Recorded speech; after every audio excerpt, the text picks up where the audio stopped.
Alright, from the top, for OB46, Androx is still the same. He got buffed a little bit, but nothing that warrants him being a higher tier. Barrick, he was nerfed slightly, and he goes down to A+ tier. The nerfs themselves weren't enough for him to drop down a tier. It's more the fact that the meta has changed. The meta doesn't allow for multiple tanks anymore, or it does, but it's not as effective. And Barrick is fairly dependent on having multiple tanks compared to, say, a Makoa, or even like a Ruckus. I'd say Barrick is definitely much better with multiple tanks. And with the meta changing away from multiple tanks, I'd say he's a bit worse. Bomb King, honestly, I'd say Bomb King is a solid S tier. I think he's probably one of the best champions. Like, you can pick him into pretty much any scenario and he'll always be good. He's good on every map. Nothing has really changed besides a little bit of lag compensation, but that doesn't really affect the gameplay too much.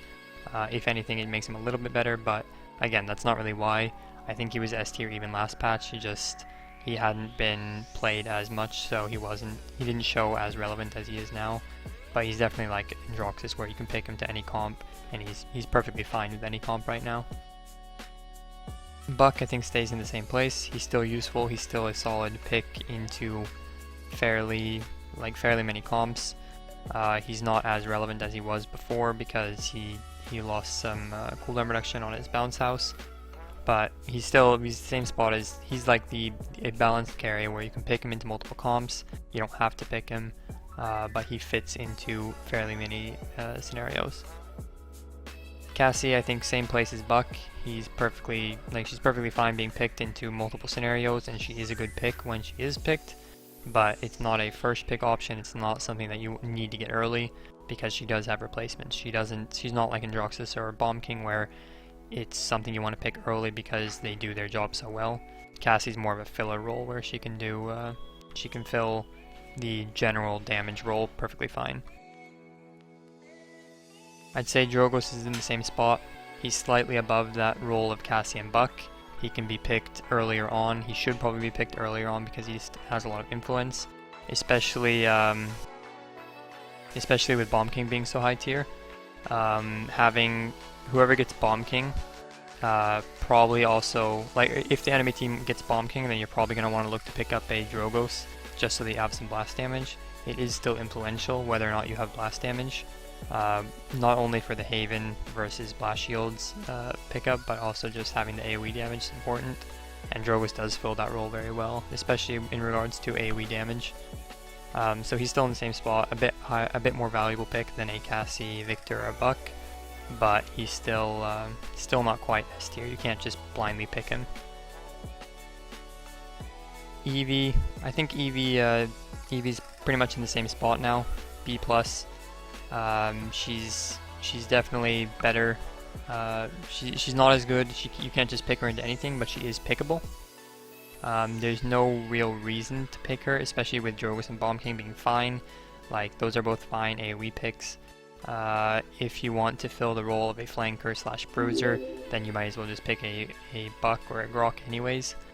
She can be a good pick if they're picking a lot of carries like Victor, Tyra, Kinessa obviously, then Evie's a much better pick, but filling that role is not something that would be picked early on or anything. That's just something like last pick option of do we potentially need something to deal with Victor, or do we need a little bit of blast damage on a flanker? Then you can pick up the Evie, similar to how like the Grover works. Like, it's a last pick option of, well, what can we do to counter this, or a very specific scenario that you'd want to counter. So I still think she's B tier. She's definitely better than she was, I think, in the previous tier list, but she still kind of fills the same role of there's not too many options, there's not too many chances to pick her up. But when you do pick her up, she can still fill the role okay. Fernando, I'd probably say B+ tier. Playing with the Scorch build has made him pretty decent actually. He's still not just like pickable. He's just like Evie, where it's like there's a very specific scenario where you want to pick him into. But when you do pick him, you can definitely fill that role pretty well. Like, you're not just gonna blindly pick him. You're not going to pick him to fill the tank role in general. You're gonna pick him as a specific counter to something. Like if they have a Grover or a Grok and you say, well, let's just put a Fernando and chase them away like all the time, then it's a pretty good pick. Or if you're playing on Frog Isle or Jaguar Falls where you can get good fireball damage, then I'd say Fernando's a solid B+ right now. Grok's still S tier in my opinion. The changes he got do basically nothing. It was kind of, they balanced the wrong thing in my opinion. So I think he's still, like, literally nothing has changed about him in my opinion. So he's still S tier. Like he's a damage monster right now. Grover, like I mentioned, similar situation as Evie and Fernando, so I think he stays B+ tier. There's no real reason to pick him, generally speaking, but you have the option to pick him if you feel the need to. Like if you feel like you can fit him into your comp somehow, then he can definitely be a decent pick, but you're not going to be picking him every game. You're not even going to be close to picking him every game. I'd say Kinessa probably drops to B+ tier. I think Kinessa's, again, I mentioned this before, I think Kinessa's in a spot just between B+ and A tier, where she's picked more often than say an Evie or Fernando, but she also serves the purpose of her role very well. In the times when you want to pick her, then she is an excellent pick, and like she will change the course of a composition or a team fight, compared to like an Evie, which doesn't really do that. So she's kind of in between B+ and A, but I would say she's a little bit closer to B+, because there aren't too many scenarios where you can pick her.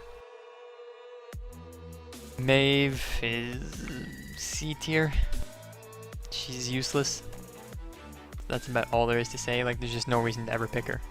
It's the same thing with Skye. Like, there's just no reason to pick them.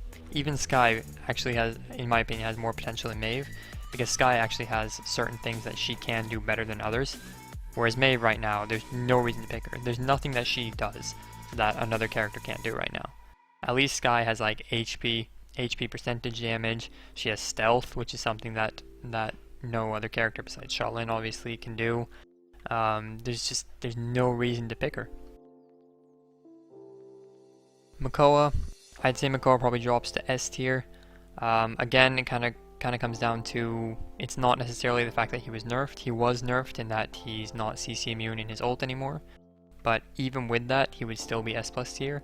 It's just like Barrack though. The fact that the meta has changed a bit with the recent patch has made him a bit worse, because the thing with Makoa is that he's really solid with tank comps, and he's really solid against tank comps.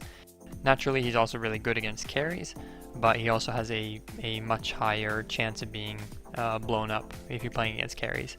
And with the nerfs as well, like those two things combined, puts him a little bit lower.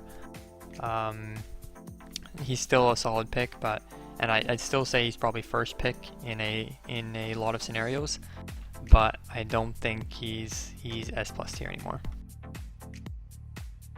Pip, I think, actually probably goes up to A+ tier with the current meta. I think he fits into the meta very well. Pip's always been good against, like, people always assume Pip is really good against tanks, and he is very good against tanks, but he's equally good against carries, because you can out sustain carries. Like, healing meta is very good against damage meta. Like, you can, like, again, we talked about this before with rock, paper, scissors, where damage meta, or damage comp beats tank comp beats heal comp, and heal comp beats damage comp.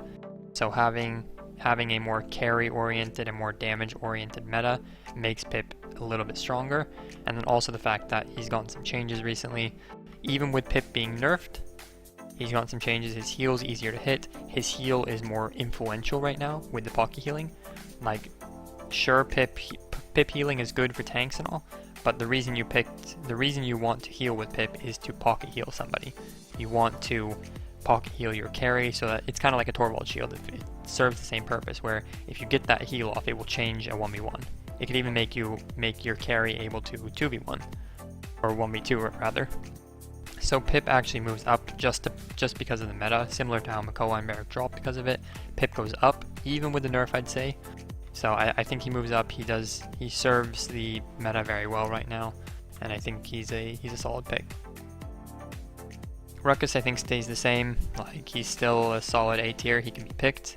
He's a decent solo tank. He's a decent duo tank. But he's just you don't pick him early on, but if you need a tank later on, you can definitely pick him. He serves that purpose well. Shaolin, I think, stays A+ tier.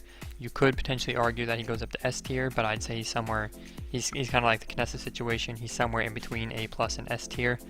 The nice thing about him is that you can always pick him, but the bad thing about him, like Shaolin can always be picked. Every single scenario, you can first pick him if you want. But the problem is that his damage is, he has a lot of damage, and he will always be top damage pretty much, but he doesn't always have relevant damage. Like, sure, he can get his stun and planted together, and that will help him a lot. That you can get picks on both carries and tanks, but the damage is not always relevant. It's very much dependent on who's playing it. If you have a player that's more backline oriented, it's going to end up with Shaolin being top damage and having no influence in the game. And that's a big reason why I'm not putting him in S tier. That's why I'm saying he's kind of between A+ and S tier, where he's a good solid pick, but it is dependent on how it's played. And there is a way that he can be played that is played very often, where he's not as influential as you might think he actually is based on his damage numbers. Skye, I think Skye stays at C tier. Honestly, like, she's probably better than Maeve, but I don't think she warrants a B tier pick. Like, it's just the same thing with Maeve. There's no reason to pick her. Like, the only thing you could ever argue is that she has HP percentage damage, which would kill tanks faster, but that's not as relevant now. Maybe you could argue that if you want to play a specific comp, like if you want to play a bunch of flankers with a healer and go really ham, then you could maybe do that, but just generally speaking, there's no reason to pick her. Snake still stays the same. I think both Snake and Ying, they're pretty much equal right now. Ying has a little bit more damage and a little bit more general healing, but Snake has the pocket healing and the ult. I think both of them are even right now.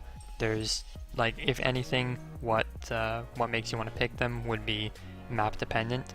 Like, maybe you want to pick Snake on Serpent Beach where the ult is relevant, but maybe you wouldn't want to pick Snake on, say, Timbermill where the ult is not as relevant, where people are going to be more split up. Maybe you want Ying on Jaguar Falls where you can place the illusions around corners, versus Snake who has to actively, like, peek around corners to heal somebody. So there's some differences there on the map, but they're pretty even overall right now. Torvald, I'd say, drops down to a solid B+. Like, there's no reason to pick him, generally speaking. He can be a pocket strat maybe at best, but honestly, actually, I think he might be worse. I think he might be B tier. There's no real reason to pick him. Obviously, he's not as bad as Skye or Maeve, but there's no real reason to pick him up right now with the shield nerf. Like, the one thing that he did well was the shielding and, like, pocket shielding bucks and flankers and even carries. That was his thing, and now he can't do that. Like, he can, but with a 9-second cooldown, it doesn't warrant the pickup. Like, it doesn't warrant at all the pickup. Tyra, again, I mentioned it before. I think Tyra and Victor are both perfectly fine. Like, they're solid. They're just like Cassie and Buck. You can pick them whenever, or, like, you can pick them later in the comp in pretty much any comp, and they will do okay. They're filler roles where they can serve their purpose just fine, and that's all they really need to do. Obviously, we already went through Ying. I think Ying and Snake are the same. We went through Victor with the Tyra. So last but not least, there's Inara. Inara, in my opinion at least, kind of serves the same purposes as Torvald, which is not much right now. She did get some buffs, and she definitely has potential to move up, but since we haven't seen much of her, we haven't really seen what potential there could be, then she kind of serves, like, just based on pure numbers, based on theory, she should be B. She could potentially go up to B+. If we see it functional in practice, then maybe she could warrant a B+, where you could pick her into very specific comps or very specific maps. But right now, at least, like, there's no real reason to just generally pick her in theory. it's just like the Torwall. There's no real reason to pick her right now. So unless we see something in practice, then she's gonna stay B tier for now. I don't think she's as bad. Like, she's more pickable than Maven Sky, so she's not C tier, but she's also not good enough to just pick up as a last pick on specific scenarios, I think. But maybe if we see her in practice a bit, she will be. So yeah, that's your tier list for OB46 in my opinion. This is for high-end ranked play and competitive play. Casuals and lower-end ranked obviously can still go by this tier list. There are small changes here and there, but generally speaking, this is kind of like, this is for high-end ranked play, competitive play, and it does apply for the most part to lower-end play. Obviously, someone like Sky, for instance, is much higher tier in lower end play, but I don't think anybody wants me to put Sky higher than she is right now. So yeah, that's OB46 tier list. We'll do another for OB47, of course, and yeah.